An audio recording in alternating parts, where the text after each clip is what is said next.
live real fast. It should be a really fast one. It should be like 5 minutes long, hoping. But remember we had talked about MOTA the other day, right? And the reason why I thought it was really important is because we had found evidence that the MOTA lineage actually came from the areas of the Levant. Remember what we was talking about that? I had an interesting conversation with a geneticist, and we had a conversation that I'm going to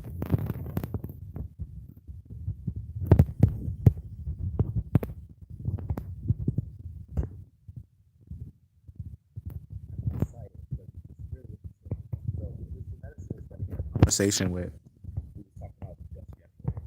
But this is him right here on this video. Shalom, shalom, family. This is the geneticist that we had a conversation with right here. This is his name. His name is Dr. Peter Revesz.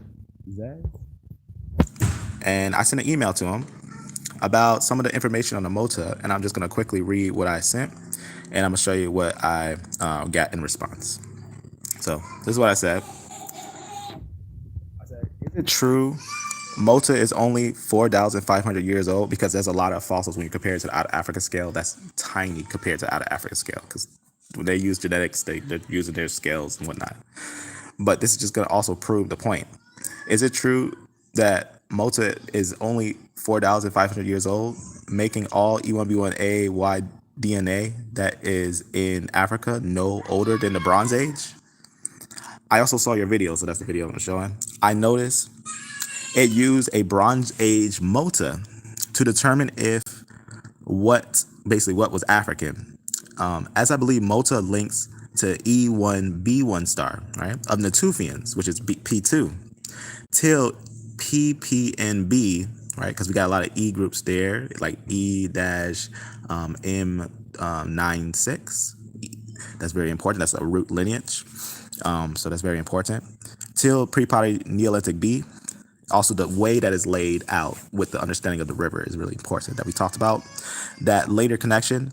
Also, the BMAC culture, the E1B1A that's there. So we put E1B1 as B1 star because that's E1B1B and E1B1A that's up there in the BMAC culture around the territory that connects Elam, that sacked the area of the third dynasty that I was talking about, that Abraham must have came from, and that they would have been moved from that area of but having close connections around there because of what happened to the fall of the Akkadians that happened at And we was talking about with the tie of the understanding of But before we get to that, can you help me with in a video? So I'm gonna see if maybe he'll help me with a video, because we know that the BMAC culture also ties with the Europe culture of the E group that's in the Neolithic France. We got an E1B1A that links with the E1B1A in the BMAC culture all the way in Iran. So this is really important. So Africa, this is actually important, this part right here, because this kind of just make the understanding that I've been saying for so long, that the D and E groups, right, are not actually African, right? I believe E1B1 star haplogroups are not actually African because DE splits to D, and there is no D fossils in Africa. So we don't actually have a D fossil. All Ds are modern, if you find one there. All the D groups are outside of Africa. They're in about Asia. So that's actually important. And besides their Denisovan mixture. So I believe there is no Neolithic nor Paleolithic fossils of E1B1A V38. It was really interesting. So he said, hello, Lion. He said, you're right that it is not truly African. He's talking about MOTA. He's saying, you're right, it is not truly African. And he just concludes, he goes on and says, however, not including it would have looked like we deliberately tried to avoid any link with Africa. Therefore, our approach was to include as many samples as possible from all old world cultures. Why didn't they use a Natufian in that, right? To put it, if they use an old world culture, because we know the Natufian actually is older than MOTA. That's why he says, you're right, it is not truly African, right? So very important. And going on, so obviously getting understanding of that, it says they show a significant connection to Minoan. Why do they show a connection to Minoan? I was talking about how the E1B1A went to the island of France long ago before it even went into Africa. So that's like that little area in that little corner here, because they had connections and ties to the groups that went over there right above Greece.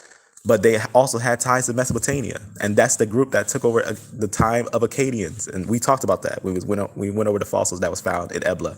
The reason why that's important, because the Ebla tablets, the reason why they tried to discredit the Ebla tablets that said Abraham was at Ur, because people don't know this, but Ebla actually has tablets that said Abraham was at Ur, but they try to say Ebla was 10,000 years old to about 2,000 years old. I kid you not. And that's why they don't use those tablets. But we know that there were individuals, there were Shemites that had tents that went to Ebla 14 BC. That's 1,400 BC. And those would be Abraham's sons that were there. And they would be moving in tents. So that's why we don't have any structures built over them, because we know the Shemites were moving around in black tents. They were moving in tents. But you can see right here, continuing on, obviously he knows that the Mota has a connection to lineages that are outside of Africa. He just says, if they do not, then nothing more needs to be said about them. He says Mota did not give a significant connection, hence the discussion about Mota is moot. Why? Because his study was more focusing on the Minoans and all those things. So he is connecting them. He's saying, yeah, they did have a connection to the Minoans. So since they even had a connection to the Minoans, then we also know, and we know that they obviously having connections to Minoans will make them outside of Africa.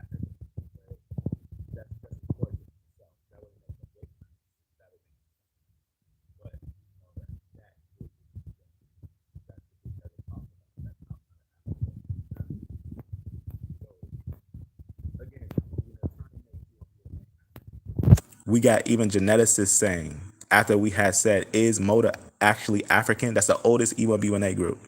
He says, you're right, that it's not actually African. That group is not actually African.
We just did a live on that.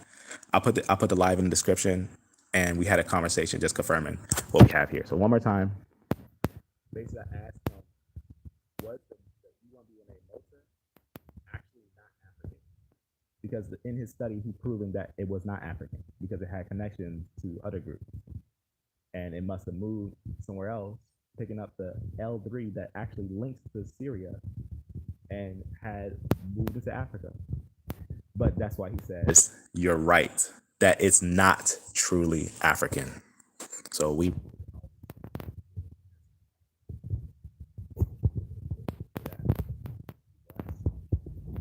love. Here, I see one question right there.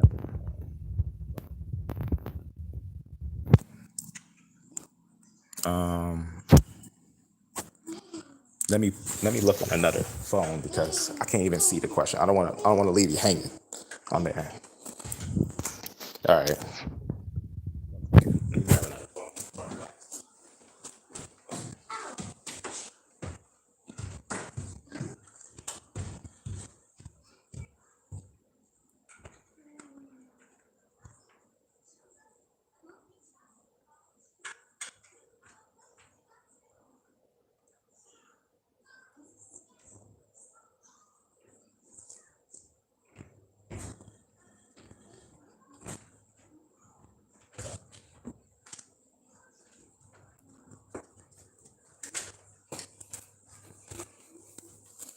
All right.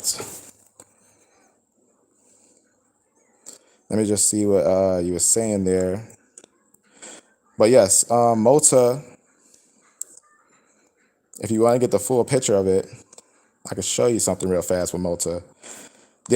MOTA is a twin. MOTA is a twin of E1B1A. MOTA is actually a twin of E1B1A because I have a E1B1A that's exactly the same age as MOTA. And that's why I was saying that it was the Esau line. But it has evidence because, remember, he linked with the Hittites and everything, and the Hivites. So he would have evidence of moving into those places.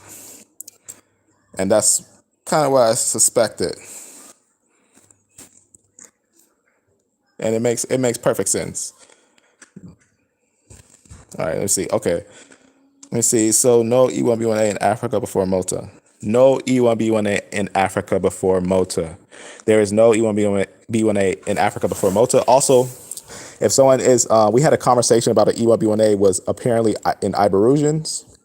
I put a video in the description that one of the brothers, Will, son of Yah, had a conversation with a geneticist about the Iberusian E1B1A and found out that the Iberusian E1B1A was not actually E1B1A. There was no E1B1A actually found in it. So that makes that E1B1A in MOTA the oldest. That makes it the oldest. I'll put that video in the description, or I'll quickly show it too.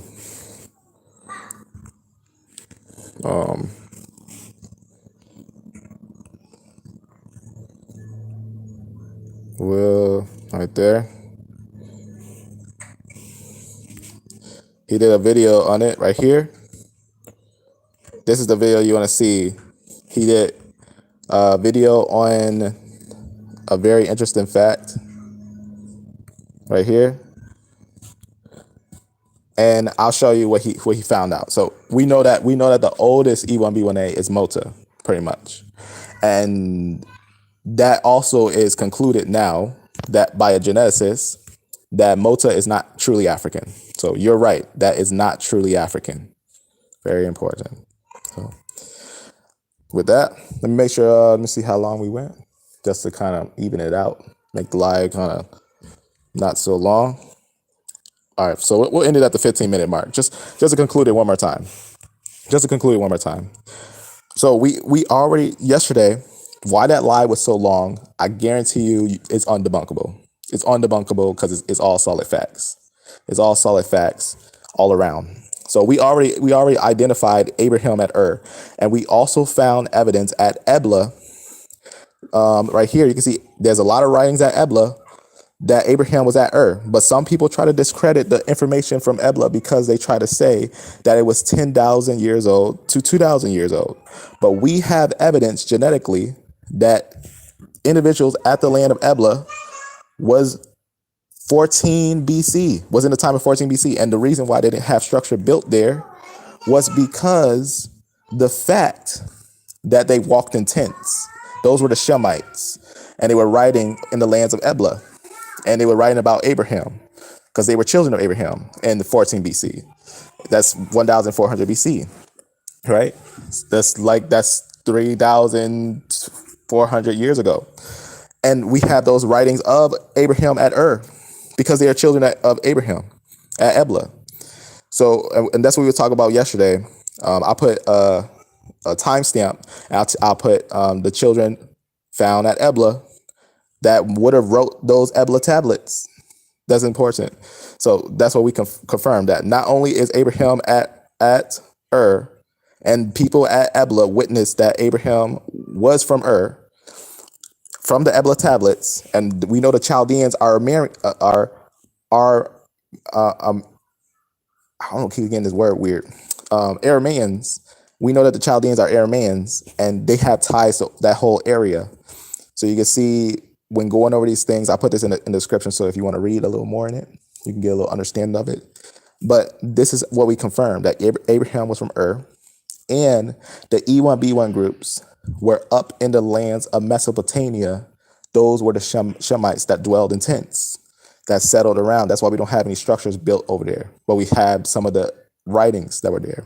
So we know that these things are true, and we know that E1B1A The only E1B1A that's the oldest one in MOTA is not actually native to the lands of Africa. So I'm gonna make this a quick 20-minute video and just give you understanding that we did talk to this geneticist. Again, this is him, right? And this is the one we had a conversation with, and we confirmed that E1B1, the E1B1 branch, is actually Levantine. That's actually where it's from. It's not actually native to Africa. It's actually Levantine. It's actually Mesopotamian. To be honest with you, it's actually Mesopotamian. Let me see where we're at. Make sure we're at like under 20 minutes. All right. Let me just show you real fast. The find. I'm gonna show you real fast quickly. The find that proves that the tent dwelling Shemites dwelled in Ebla, and they wrote about the fact. You can see it in this note. E1B1 around war is in the description. You'll see it, E1B1 around war in the video yesterday. It'll be in the description. You can see the information yourself. And we break it down. We go over the fossils and we go over the genetics that are there. We go over the tablets and what's written in the cuneiform and other writings that are seen, because these are Shemites. Because you got to remember, Sumerian also made Akkadian, right? Sumerian and Akkadian are branches, right? That's a branch of Shemite. But also there's another branch of Shemite, right? This is opening up. It's a long note.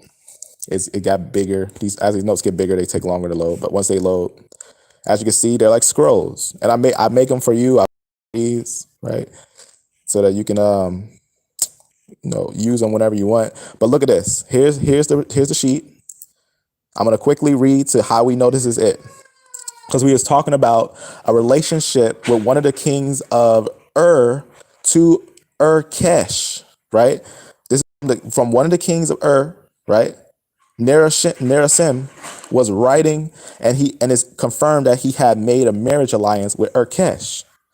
And we had got an understanding when we looked at some of the genetics that the children of Abraham in 13 BC was in these lands.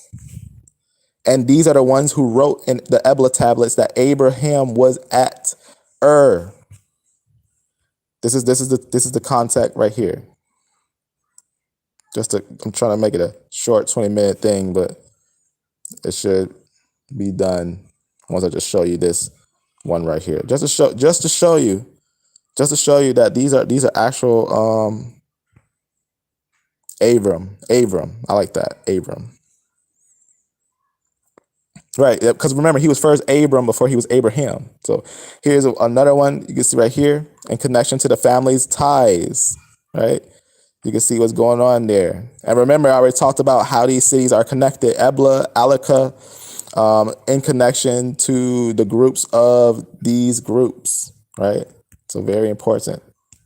Okay, so with that, we'll talk about something with the Q&A with the Ebla tablets and some interesting things with the Chaldeans and Arameans and how those are connected with the of Chaldea. So with that, be blessed, be beloved. And if anyone has any questions, I'm gonna end it at the 20-minute mark. If anyone has any questions, we confirmed without a doubt, geneticists confirmed it, that E1B1A is not native to Africa. There is no Paleolithic or Mesolithic or Neolithic E1B1As in Africa. We confirmed it. A geneticist said it himself.